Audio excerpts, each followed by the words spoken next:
Hello बच्चों।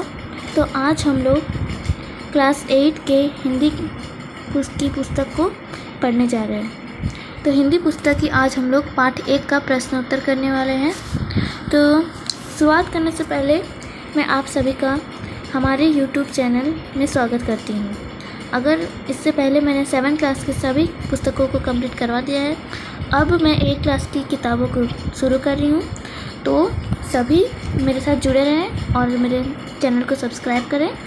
चलिए शुरू करते हैं।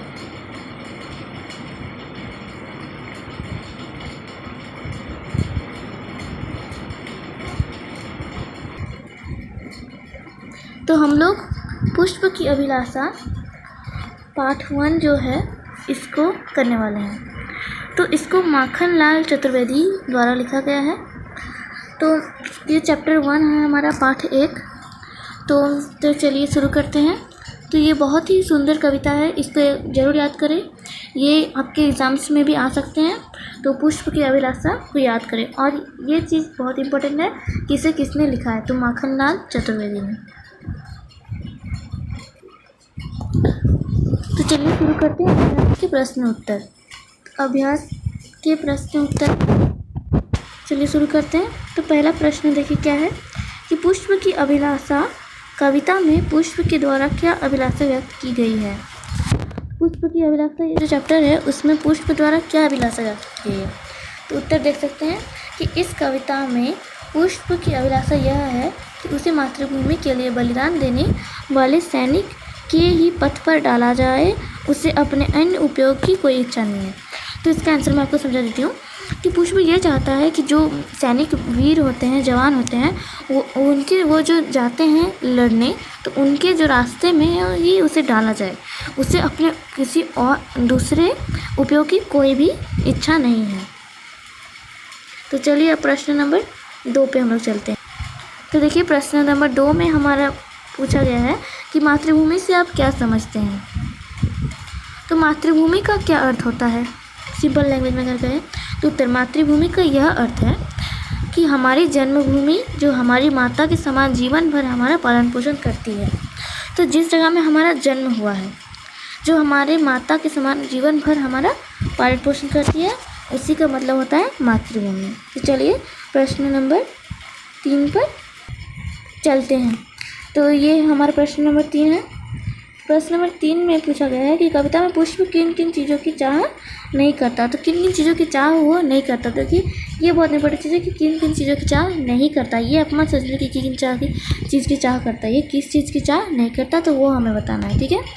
तो ये जो कविता में बोला गया है कि इस कविता में पुष्प सुरबाला के गहनों में नहीं गूंथना चाहता, वह प्रेमी माला में भी नहीं बिंदना चाहता, वह सम्राटों के शव पर नहीं डाला जाना चाहता, और ना ही वह देवों के सिर पर चढ़ाया जाना चाहता है। तो ये जो पुष्प है ये सुरबाला के गहनों में भी नहीं गूंथना चाहता, ये प्रेमी माला की जो बिल प्यारी में भी नहीं जाना चाहता, वो सम्राटों के शव पर भी नहीं डाला जाना चाहता, और ना ही वह देवों के सिर पर चढ़ाया जाना चाहता है। तो चलिए क्वेश्चन नंबर 4 पर चलते हैं। देखिए क्वेश्चन नंबर 4 में हमारा क्या पूछा गया। तो मुझे तोड़ देना वन वाली, उस पथ पर देना तुम फेंक, मातृभूमि पर शीश चढ़ाने जिस पथ जाए वीर अनेक। इस पंक्तियों का आशय स्पष्ट कीजिए। इस पंक्तियों का क्या मीनिंग है ये बताना है, ठीक है। तो पुष्प अपने वनवाली से आग्रह करता है कि उसे उस रास्ते पर बिछा दिया जाए जहाँ से देश के वीर सैनिक अपने प्राणों की आहुति देने जाते हैं। ऐसे वीर सपाटों के कदमों से कुचले जाने पर उसे संतोष होगा कि उसकी कोमल पंखुड़ियों के कारण वीर सपूतों की राह कुछ तो आसान होगी। तो ये आप लोग लिख लीजिए। चलिए अब हम लोग प्रश्न संख्या 5 पर चलते हैं। तो ये प्रश्न संख्या 5। प्रश्न 5 में पूछा गया, देवों के सिर पर चढ़कर अपने भाग्य पर इटलाने से पुष्प क्यों बचना चाहता है। तो देवों के सिर पर चढ़कर अपने भाग्य पर इटलाने से पुष्प बचना चाहता है क्योंकि वह गर्व करने के उपरांत होने वाले घमंड रूपी दुर्गुण से बचना चाहता है।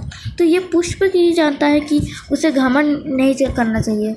तो घमंड बहुत ही बुरी चीज़ है। ये सीख आप इस कविता से ले सकते हैं। तो ये जो प्रश्न है हमारा आज ख़त्म हो जाता है। तो ये जो चैप्टर हमारे यहीं पे ख़त्म होता है।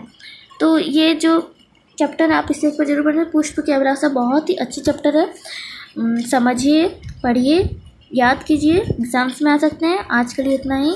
अगर आपको वीडियो अच्छा लगे तो वीडियो को लाइक करें, शेयर करें, सब्सक्राइब करें, अपने दोस्तों को शेयर करें ताकि वो भी क्वेश्चन आंसर कर सके। आज के लिए इतना ही। नमस्कार।